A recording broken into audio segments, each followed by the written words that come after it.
Good morning বন্ধুরা, কেমন আছো? আশা করি ভালো আছো। তো আজকে সরাসরি রান্নার কাছে এসেই কথা বলছি। তো আজকে একদম দুটো আইটেম করব, দুটোই পেট ঠান্ডা রাখে। তা কি করব তোমরা দেখতে থাকো, সাথে থাকো আর দেখো। তো বন্ধুরা, প্রথমেই চলে এলাম, এটা কি বলতে পারবে? এটা হচ্ছে লাউয়ের খোসা। তো কাটাটা একটু বড় বড় হয়ে গেছে, কারণ যে কেটেছে তার হাতের একটু সমস্যা আছে, ওই জন্য একটু বড় বড় কাটা হয়ে গেছে। এদিকে এই কড়াইতে আমি কাঁকরোল ভাজা হয়েছিল, ওই কাঁকরোল ভাজার তেলেই দিয়ে দেব কিছুটা রসুন।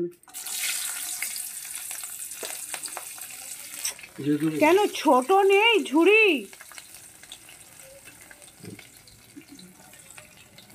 রসুনটা একটু ভাজা হয়ে গেলে দিয়ে দেব একটু পরিমাণ মতন লবণ, দিয়ে দেব পরিমাণ মতন একটু হলুদ। আজকে সত্যি কথা বলতে একদম আমার রান্না করার একটু মুড নেই, ভালো লাগছে না।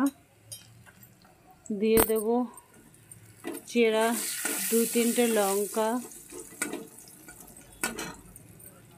আর দিয়ে দেব লাউর খোসাটা।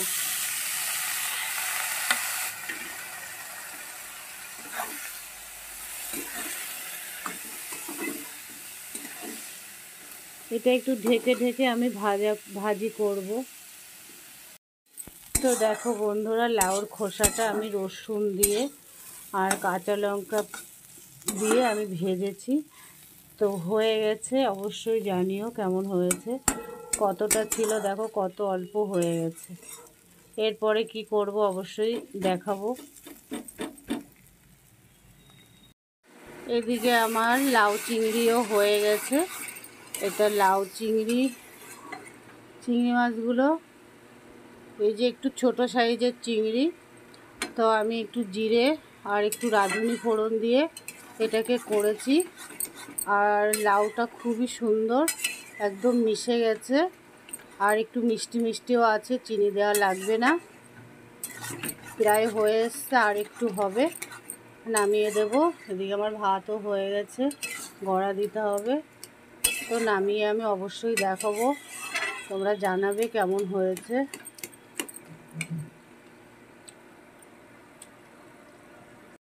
তো দেখো বন্ধুরা, লাউ চিংড়ি আমার হয়ে গেছে। তো কমেন্টে জানিও কেমন হয়েছে। আর এদিকে এই যে লাউর খোসা ভাজা রসুন দিয়ে ভেজেছি, এদিকে ভাত গড়া দিয়ে দিয়েছি।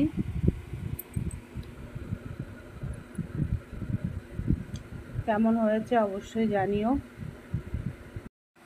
তো বন্ধুরা, আজকের মেনু আমাদের এই দুটোই, লাউ চিংড়ি আর লাউর খোসা ভাজা। সত্যি কথা বলতে কিছুদিন ধরে রান্না করতে আমার একদম ভালো লাগছে না।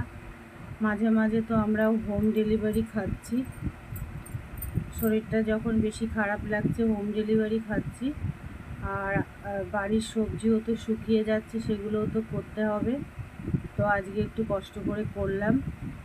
তো আজকের ভিডিও আমার এইটুকুনো ছোট্ট ভিডিও, তোমরা কেউ স্কিপ করে দেখো না, দেখো, সাথে থেকো, পাশে থেকো। আমিও সবার পাশে আছি, সাথে আছি। এখানে আমার ভিডিও শেষ করছি। শুভ দুপুর, ভালো থেকো, সুস্থ থেকো, বাই, টাটা।